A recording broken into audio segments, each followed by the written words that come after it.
તાજેતરમાં જ નીટ અને શિક્ષણ મંત્રી ધર્મેન્દ્ર પ્રધાનના રાજીનામાની માંગ સાથે ચર્ચામાં રહેલી સીજેપી એટલે કે કોકરોચ જનતા પાર્ટીએ પોતાનું આંદોલન સમાપ્ત કરી દીધું છે। પરંતુ હવે સોશિયલ મીડિયા પર એક નવું જ નામ ખૂબ ઝડપથી ચર્ચામાં રહ્યું છે, E20 જનતા પાર્ટી।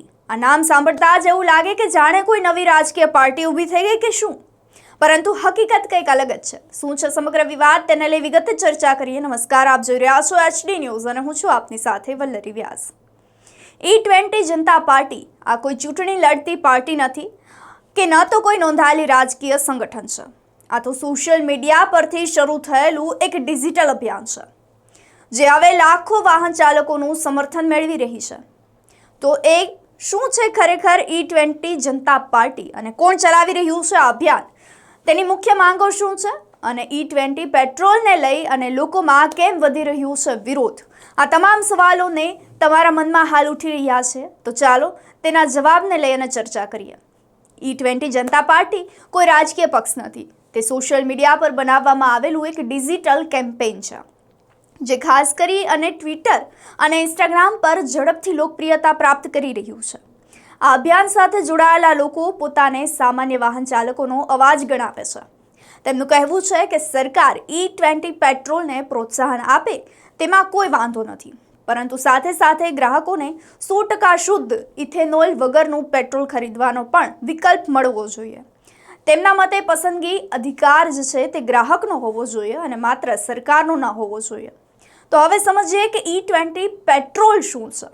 E20 એટલે એવું પેટ્રોલ કે જેમાં 20% ઇથેનોલ અને 80% સામાન્ય પેટ્રોલ હોય છે। સરકારનો દાવો છે કે ઇથેનોલ બ્લેન્ડેડ પેટ્રોલથી દેશની ક્રૂડ ઓઇલ પરથી આયાત ઘટશે, પ્રદૂષણ ઓછું થશે, શેરડીના ખેડૂતોને વધુ લાભ મળશે। ચાલકો અને કેટલાક ઓટોમોબાઈલ નિષ્ણાતોનું કહેવું છે કે જૂના વાહનોમાં E20ના ઉપયોગથી લાંબા ગાળે એન્જિનની કામગીરી અને માઇલેજ પર ભારે અસર પડી શકે છે। સોશિયલ મીડિયા પર કેમ વધી રહ્યું છે તેનું સમર્થન, તેને લઈને ચર્ચા કરીએ તો E20 જનતા પાર્ટીના સોશિયલ મીડિયા હેન્ડલ પરથી સતત પોસ્ટ કરવામાં આવે છે। એક પોસ્ટ હાલ ખૂબ વાયરલ થઈ રહી છે, જેમાં લખવામાં આવે છે કે અમારી ગાડીઓ કોઈ ટેસ્ટ મશીન નથી, અમે તેને અમારી મહેનતથી કમાણીથી ખરીદી છે અને તેના પર પહેલાથી જ ટેક્સ ચૂકવ્યો છે। આગળ લખવામાં આવે છે કે ભારત મધ્યમ વર્ગીય દેશ છે, અહીં કરોડો લોકો વાહનના શોખીન નહીં પરંતુ રોજગાર અને રોજિંદા જીવનનું મહત્વપૂર્ણ સાધન સમજે છે। તેની સાથે જ તેઓ લખે છે કે તેથી જો કોઈ નવી ફ્યુઅલ પોલિસી અમલમાં આવે તો તેની સીધી અસર સામાન્ય લોકોના ખિસ્સા પર પડી રહી છે। સૌથી મોટી માંગ શું છે આ પાર્ટીની, તેને લઈને વાત કરીએ તો E20 જનતા પાર્ટીની મુખ્ય માંગો ખૂબ જ સ્પષ્ટ છે।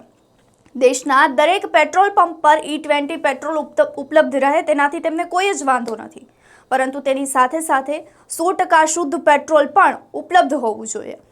અભિયાન ચલાવવામાં આવી રહ્યું છે અને હાલ તેઓ કહી રહ્યા છે કે E20 બંધ કરવાની માંગ અમારી નથી। આ સાથે જ કોઈ સબસિડી પણ માંગતા નથી, પરંતુ મફત ઈંધણ પણ નથી માંગતા। તેઓ માત્ર એટલું જ માંગી રહ્યા છે કે ગ્રાહકોને પોતાની જરૂરિયાત પ્રમાણે ઈંધણ પસંદ કરવાનો અધિકાર મળવો જોઈએ। હવે તેમનું અભિયાન શું કહે છે તે સમજીએ।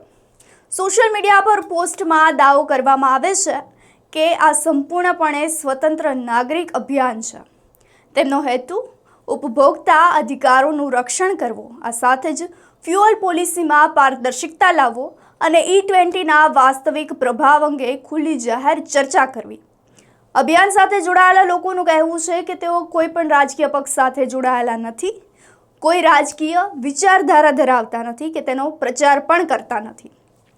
તેઓ માત્ર સામાન્ય નાગરિકોની ચિંતાઓ સરકાર સુધી પહોંચાડવા માટે મદદ કરી રહ્યા છે। આ સમગ્ર મુદ્દાઓ હાલ કેન્દ્ર બિંદુ પર છે અને શું હવે દેશના દરેક ગ્રાહકોને પોતાનું ઈંધણ પસંદ કરવાનો અધિકાર મળવો જોઈએ તે પણ એક મોટો સવાલ છે, કારણ કે સરકારનું માનવું છે કે E20 દેશના ભવિષ્ય માટે જરૂરી છે, જ્યારે આ અભિયાન સાથે જોડાયેલા લોકોનું કહેવું છે કે જો E20 ઉપલબ્ધ હોય તો શુદ્ધ પેટ્રોલ પણ ઉપલબ્ધ હોવું જોઈએ। એટલે આખી ચર્ચામાં E20 સામે નહીં પરંતુ પસંદગીના અધિકારને લઈ અને હાલ જે છે તે ચર્ચા થઈ રહી છે।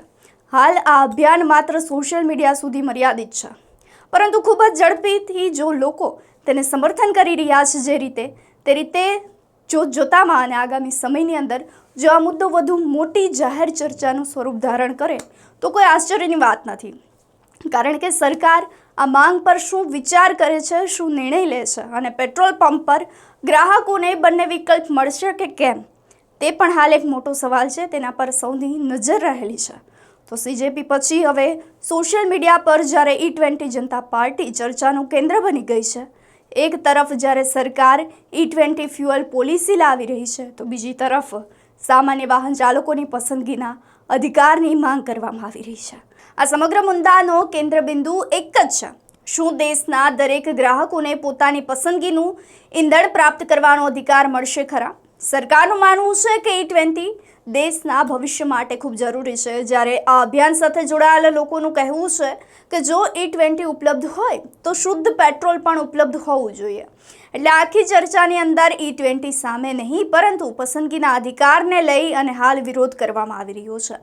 હાલમાં આ અભિયાન માત્ર સોશિયલ મીડિયા સુધી મર્યાદિત નથી રહ્યું, પરંતુ ઝડપથી ઘણા બધા લોકો તેના સમર્થનમાં આવી રહ્યા છે અને જોતામાં આગામી સમયની અંદર આ મુદ્દો વધુ મોટી જાહેર ચર્ચાનું સ્વરૂપ ધારણ કરે તો કોઈ આશ્ચર્યની વાત નથી, કારણ કે સરકાર આ માંગ પર હવે શું નિર્ણય લે છે, પેટ્રોલ પંપ પર ગ્રાહકો માટે બંને વિકલ્પ પસંદ કરવામાં આવે છે કે કેમ, તેના પર હાલ સૌની નજર રહેલી છે. કારણ કે સીજેપી પછી હવે સોશિયલ મીડિયા પર E20 જનતા પાર્ટી ચર્ચામાં રહી છે. એક તરફ સરકાર E20 ફ્યુઅલ પોલિસી લગાવી રહી છે, તો બીજી તરફ સામાન્ય વાહન ચાલકોની પસંદગીના અધિકારોની માંગ કરવામાં આવી રહી છે.